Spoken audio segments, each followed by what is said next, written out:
The summer of 1985. California looked like a paradise. Warm nights, palm trees, quiet suburban neighborhoods.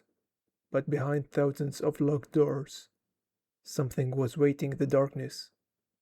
For over a year, an unknown killer would turn California into a place where people were literally too afraid to go to sleep. His name would eventually become infamous: the Night Stalker. It started quietly. In June of 1984, an elderly woman was found brutally murdered inside her own home. At first, police thought it was an isolated crime. Then another victim appeared, and another, and another. There seemed to be no pattern. Some victims were young, others were elderly, some were wealthy, others lived ordinary lives. Men, women, couples. No one seemed safe. The randomness made the killer even more terrifying. Nobody knew who would be next. As months passed, the attacks became increasingly violent.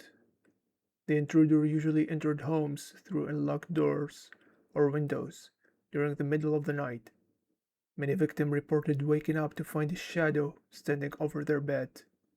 Before they even had time to react, the attacks began. Some survived and described a tall, thin man with wild eyes dressed entirely in black. Others were never able to tell their story. Investigators soon realized they weren't dealing with a burglar. They were hunting a serial killer. Fear quickly spread across California. Gun sales skyrocketed. People installed alarm systems. Neighborhood watch groups formed almost every night. Parents kept their children indoors after sunset. Some families even slept in shifts, so someone would always be awake. For months, every strange noise outside became a reason to panic. The media gave the unknown murderer a name that perfectly matched the fear he created: the Night Stalker. Despite one of the largest manhunts in California history, police had almost nothing: no identity, no clear motive, no predictable victim profile. The killer simply appeared and disappeared into the night. Then everything changed. At one crime scene, investigators discovered a single fingerprint.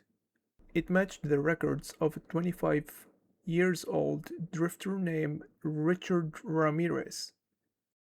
His photograph was immediately released to newspapers and television stations across California. Within hours, millions of people knew his face.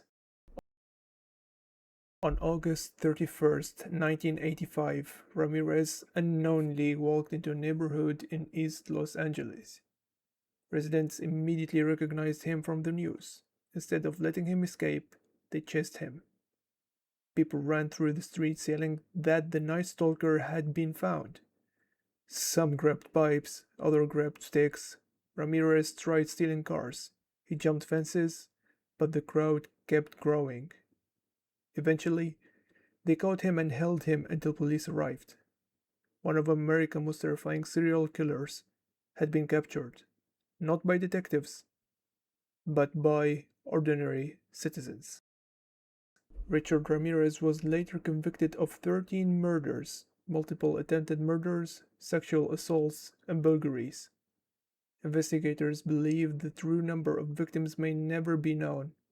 His crime spree permanently changed how Californians thought about safety.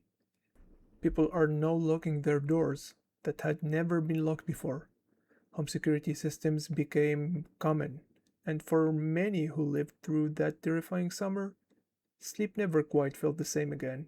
Because sometimes the scariest monsters aren't fictional, they walk among us.